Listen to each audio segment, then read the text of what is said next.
Praise the lord. Hallelujah. ప్రభు అయిన యేసుక్రీస్తు నామం పేరిట మీ అందరికీ శుభోదయం. ప్రియ దేవుని బిడ్డలారా, ఈ ఉదయకాల సమయంలో ఏకోజాములో ఆ ప్రభు సన్నిధిలో చేరడం మనకెంతో ఆశీర్వాదకరం. మనము ఈ యొక్క దినాల్లో, ఈ కృపకాలంలో ఆ దేవునితో సహవాసం నిరంతరం కలిగి ఉండాలి. ప్రభువు పరిశుద్ధ ఆత్మతో మనం టచ్‌అప్‌లో ఉండాలి. ఏవండీ? దేవుని ఆత్మలో కనెక్టివిటీ కలిగి ఉండాలి.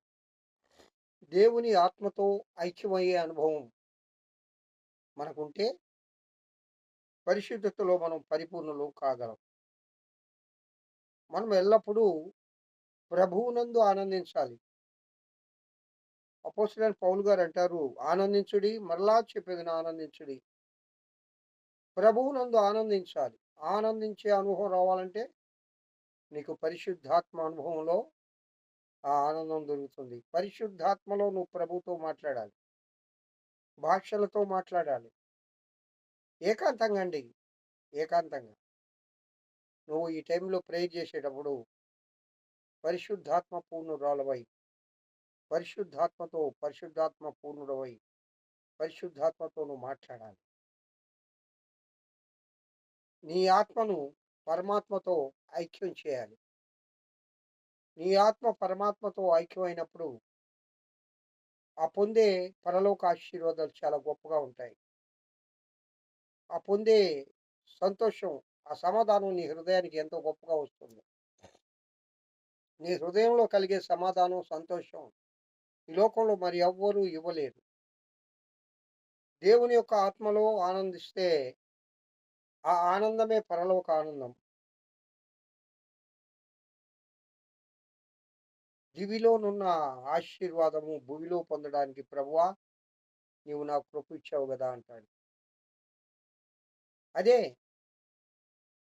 దివిలోనున్న ఆనందాలు భువిలో నేను భువిలో మనం పొందడానికి. ప్రియా దేవుని బిడ్డలారా, పరిశుద్ధాత్మలో ప్రార్థిస్తున్నారా? అందుకే అపోస్తలుడైన పౌలు గారు అంటారు, నేను మనసుతో ప్రార్థన చేయుదును, ఆత్మతో ప్రార్థన చేయుదును. మనస్సుతో పాడుదును, ఆత్మతో పాడుదును. పాడే అనుభవంలోకి మనం రావాలి. స్తుతించే అనుభవంలోకి మనం రావాలి. కీర్తించే అనుభవంలోకి మనం రావాలి. యేసుక్రీస్తునందు ప్రభుతో ఐక్యమయ్యే అనుభవంలోకి మనం రావాలి. ఒక నిమిషం కళ్ళు మూసుకొని స్తోత్రాలు చెప్తూ ఉంటే మన ఆత్మ పరమాత్మతో లింక్ అయిపోవాలి. ఐక్యమైపోవాలి ప్రభువులో. ఆయన అనేక పరలోక సత్యాల ద్వారా మనల్ని నడిపిస్తాడు. ఆత్మావశుడయ్యను యోహాను గారు పద్మస్తు దీపంలో ఆ అనుభవం, అంత గొప్ప అనుభవం మనకు రావాలనుకోండి. అంత అదృష్టం మనం పొందలేకపోతున్నాము. అయితే పరిశుద్ధాత్మని సహాయం ద్వారా, పరిశుద్ధాత్మని కృప ద్వారా మనము ఆ ప్రభువులో ఐక్యం కావచ్చు ప్రియులారా.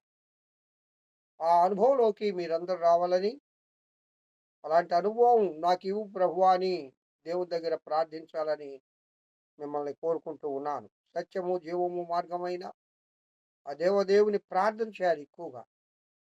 స్తుతించాలండి. స్తుతి, కృతజ్ఞత, ఆరాధన ఎక్కువ ఉండాలి. స్తోత్ర బలులు, స్తుతి బలులు ప్రభుకు సమర్పించాలి. నీ నాలుక ఎల్లప్పుడూ కూడా దేవుని స్తుతిస్తూ, స్తోత్రిస్తూ ఉండాలి. ఇలాంటి అనుభవంలోకి మనం అందరం రావాలని, అలాంటి కృపను నా ప్రియుడైన యేసయ్య మనకు అనుగ్రహించాలని కోరుకుంటూ ఈ వాక్యాన్ని ముగిస్తున్నాను. దేవుడు ఈ వాక్యము దీవించుగాక. మహోన్నతుడా స్తోత్రం.